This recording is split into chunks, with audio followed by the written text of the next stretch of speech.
ang PTB nandito, ang SMNI. Ako po ay isang OFW for 20 years. Salamat po. Masasabi ko po na ako isang proud na OFW. At baka matanggal ka. dumating ako dito sa bansa September.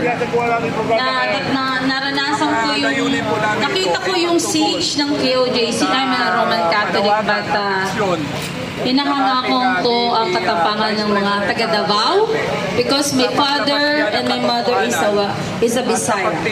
And I'm proud Bisaya. Kaya sa pamagitan po, kanina and I'm naman proud kanyang Filipino, mga of supporter. So, ganito yun. Po kami. Bothered ako. Kanina pa ako bothered. Why? Because hindi dahil para sa kanya at para sa bayan. hindi yung pinaglalaban natin mga kababayan, ito na yung para sa kinabukasan ng mga anak nyo, ng susunod na henerasyon. Am I right? Kasi, nandito tayo dahil ayaw na natin yung ginagawa ng gobyerno. So, pinaparating natin sa House of Crooks. Dati ginagalang natin the House of People. Now we're calling them the House of Crooks, not the House of Representative, right? Tama? Okay.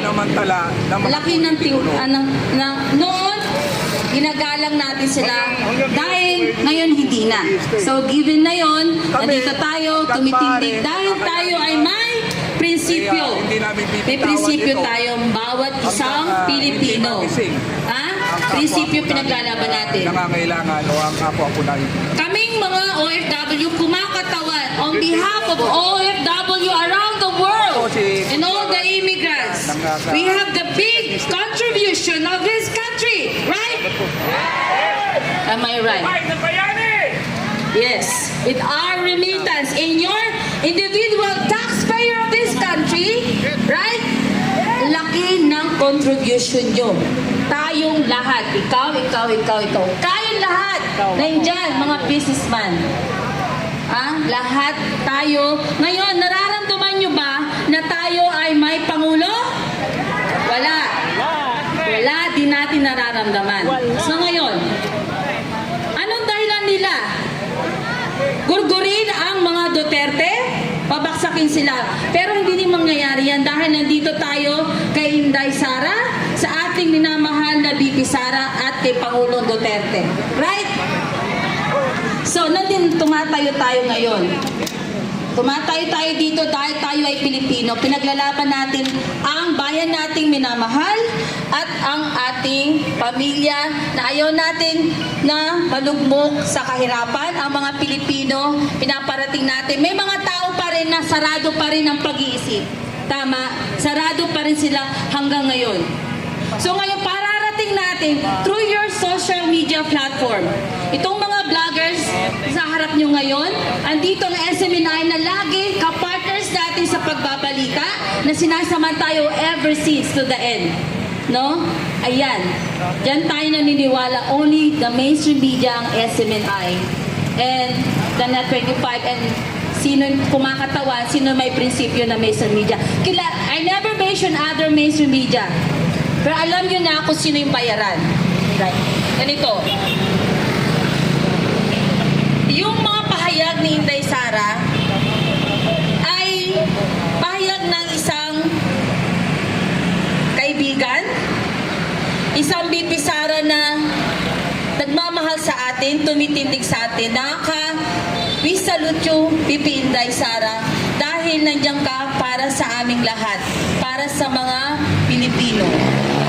Isa siyang kaibigan, isa siyang ina, isa siyang leader, strong leader. No? So, sinabi nyo kanina, wala kayong nararamdaman na Pangulo. Yes! Wala tayong nararamdaman na Pangulo. Nararamdaman natin na leader, si Inday Sara lang. Ang tumatayo, tumitindig sa ating mga Pilipino. Tama? Okay. Sino ang Pangulo, higit sa lahat sa history ng Pilipinas, ang nagbigay ng dangal at malasakit sa mga OFW? Sino? Si Pangulong Duterte lamang. Yes! Duterte!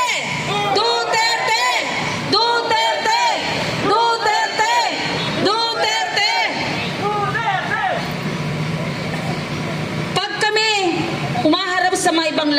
sa ibang lugar na pinupuntahan namin. During the time of leadership of Pangulong Duterte, proud kaming mga OFW. Sino presidente mo? Pangulong Duterte. Proud ka, di ba? Ngayon, proud ka ba ang Pangulo mo si Bongbong Marcos? Yeah, real talk lang tayo mga kababayan. May kapatid akong pulis, hindi ko nilalahat ang mga kapulisan dahil sila nagproprotekta sa ating bansa. Hindi lahat yan ay masasama, hindi lahat yan ay kurakot. Ginagampanan nila ang trabaho nila, pero ang ilan sa kanila nababayaran din. Ginagamit ng mga politikong itong mga buhaya. Ako, may kapatid akong pulis. Siya ay mabuting pulis.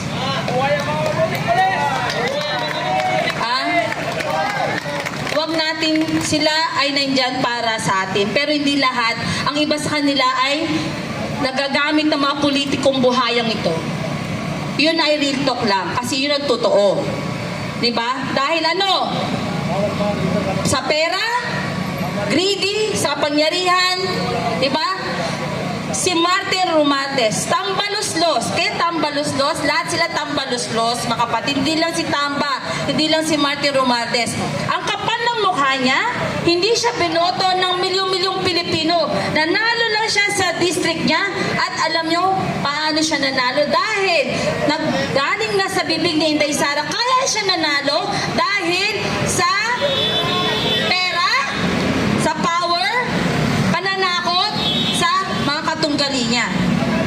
Kaya nananawagan kami sa mga kababayan sa Tacloban ng 1st District.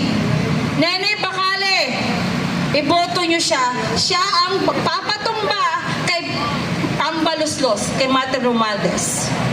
Kung gusto niyo ng pagbabago, Dito kami, kayo dyan sa Tacloban, huwag niyo nang ibalik. Ang lantikada na sila dyan, ang palengke ng Tacloban ay dugyot. veteran sa hospital. Ang kalsada ng Tacloban, mabaho. Nandito kami, oh. Walang concrete na kalsada.